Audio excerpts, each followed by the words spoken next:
Hello and welcome to The Simple Dollar. My name is Nicole and today I'll be sharing 9 tricks that I use to keep saving money and not spend it. Before we dive into the 9 savings tricks, I do want to invite you to check out The Simple Dollar. Of course, you happen to stumble across this YouTube video, but we also have thousands of articles on the blog that will help you on your financial journey. Now let's go ahead and dive into these 9 tricks that will help you to save money consistently. Number 1 is to use automatic savings plans. The biggest trick of them all is to automate your savings. One of the first savings priorities that we recommend is to start an emergency fund. And you can do this simply by opening up a savings account and then setting up an automatic transfer into that savings account every time you get paid or even once per week. It doesn't really need to be a lot of money at the very beginning. You can start with a very small amount that will be comfortable for you and increase the amount later. Number 2 is to use automatic investment plans. Basically, this is the same principle as number 1, but instead of transferring money into a savings account, you transfer it into your brokerage account. For me, in the beginning, I started with $30 per week and simply transferred that from my checking account into my brokerage account,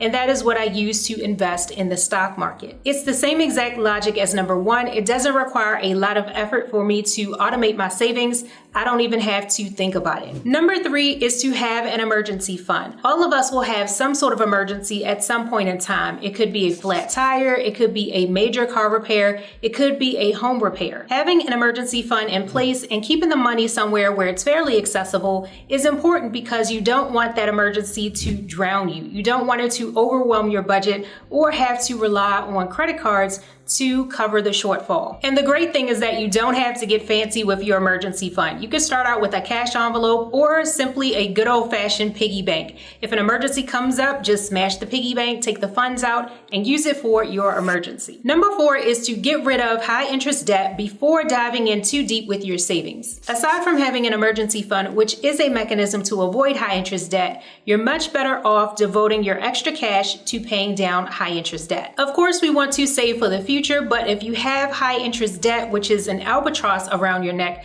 it's going to be very difficult to actually get that accomplished. It makes sense to get rid of that first before saving wads of cash for the future. Trick number 5 is to start small and then ratchet up the automatic savings. In the beginning, as you are building this habit of automatic savings, it might feel like a little bit of a stretch. You might feel as if you can't comfortably commit to this automatic savings plan because your budget might seem a little bit tight at first. An easy fix for this is to just start small. Decide for you what that dollar amount will be and get comfortable with spending less over time. Before you know it, saving money will become second nature. It will become very normal to you, and you'll just adjust to working with less money in your budget. You want it to become comfortable, but not overly comfortable. Once you get to that point where you feel like things are going well, then you want to start ratcheting up your savings and taking it to the next level. You never know where this savings habit will take you. There are some folks here at The Simple Dollar who are saving up to half of their paycheck every month.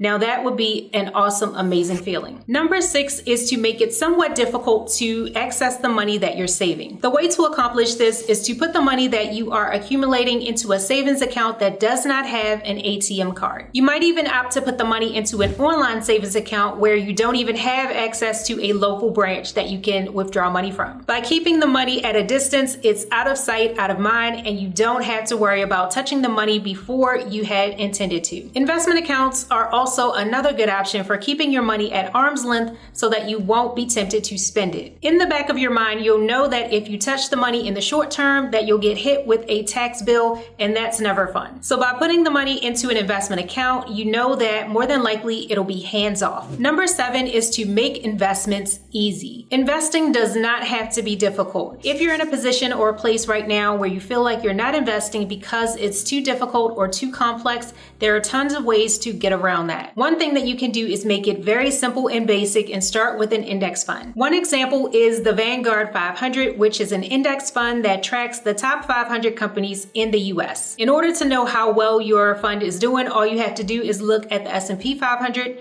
every day, and that'll give you an idea of how your money is doing. Index funds are also very diversified, and you pay very little fees to invest in one. Number 8 is to know your goals. It can be very difficult to get excited about saving money if you are just saving with no purpose in mind. It can seem very abstract and it's not very exciting. To begin with setting goals, start with the short term, which could be 12 months or less, and then start to work towards your intermediate and long-term goals so that you know exactly what you are saving for. And finally, number 9 is to try different things and see what works for you. In some circles, the word frugality is a 4-letter word, but I couldn't disagree more. Living the good life does not mean that it has to be expensive or that you have to spend a ton of money. In fact, I would say with very little effort on your part, you can easily identify some things that you can do that will either be frugal or free, and of course will be fun as well. The end result of doing this regularly is that your life becomes a lot less expensive, and it's no less enjoyable. You can still enjoy life and be frugal at the same time. And the absolute best part of embracing frugality is that now you have more cash on hand